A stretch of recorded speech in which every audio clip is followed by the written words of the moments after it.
આજની વાર્તા છે એક સસલા વિશે, મીઠું અને એક સિંહ ભૈરવ, જે શીખવે છે કે બુદ્ધિ હંમેશા બળ કરતાં મહાન હોય છે. તો તૈયાર છો? એક વખતની વાત છે. એક જંગલમાં ઘણા પ્રાણીઓ એકસાથે ખુશી ખુશી અને શાંતિપૂર્વક રહેતા હતા. પણ એક દિવસ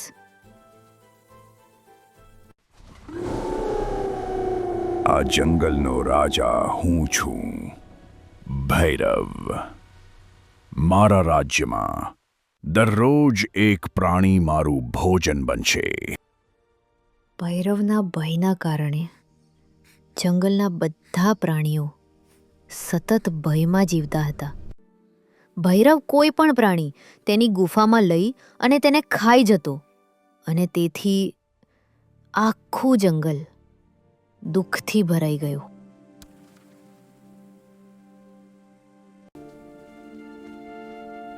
બાળકો, આપણે કેટલો સમય છુપાશું?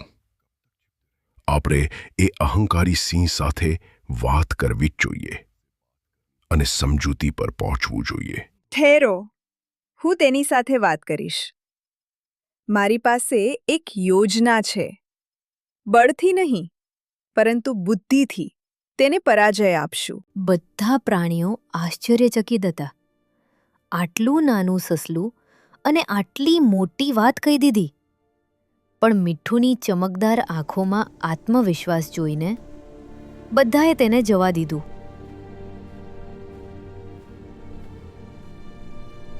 શું મજાક છે?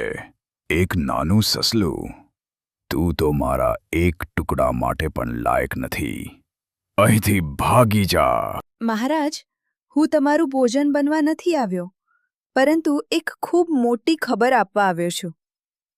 એક મોટો ખતરો તમારા સિંહાસન પર છે. બીજો સિંહ અમારા જંગલમાં આવ્યો છે. તે કહે છે કે તે સાચો રાજા છે અને તેણે તમારી સાથે લડવાનો પડકાર આપ્યો છે. અમે બધા તમારી પાસે આવતા હતા, પરંતુ રસ્તામાં તે અમારા ઘણા સાથીઓને ખાઈ ગયો. શું? તેની એવી હિંમત! તે સિંહ ક્યાં છે? મને તરત જ તેની પાસે લઈ જાઓ. હું તેને જીવિત નહીં છોડું. ઘમંડ અને ગુસ્સામાં સિંહ વિચારી સમજી શકતો નથી. તે સસલાની પાછળ જાય છે, બીજા સિંહને પાઠ શીખવવા.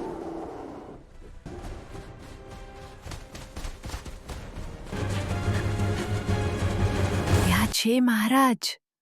તે આ કૂવામાં રહે છે. તે એટલો શક્તિશાળી છે કે તે પાણીમાં પણ રહી શકે છે. ચૂપ રહે. હું પોતે જ જોઈશ.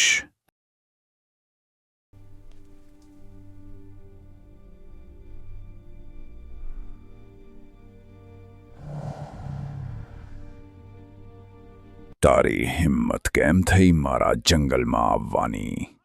બહાર નીકળ!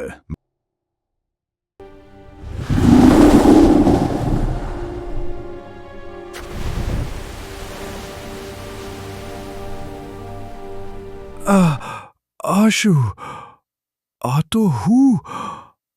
બચાવો! મને બચાવો!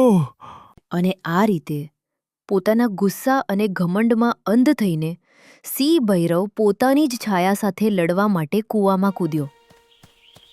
મીઠુની ચતુરાઈએ એક પણ ઘા કર્યા વગર આખું જંગલ મુક્ત કરાવી દીધું.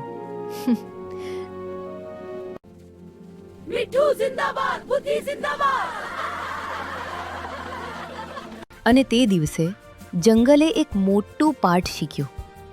મિત્રો, આ વાર્તાથી અમને આ શીખ મળે છે કે બુદ્ધિ અને ચતુરાઈ હંમેશા બળ અને ઘમંડ કરતાં મોટી હોય છે. વિચાર વિમર્શથી પગલાં લેવા જ સચોટ વિજય છે. Bye bye. See you again. Little Fun School.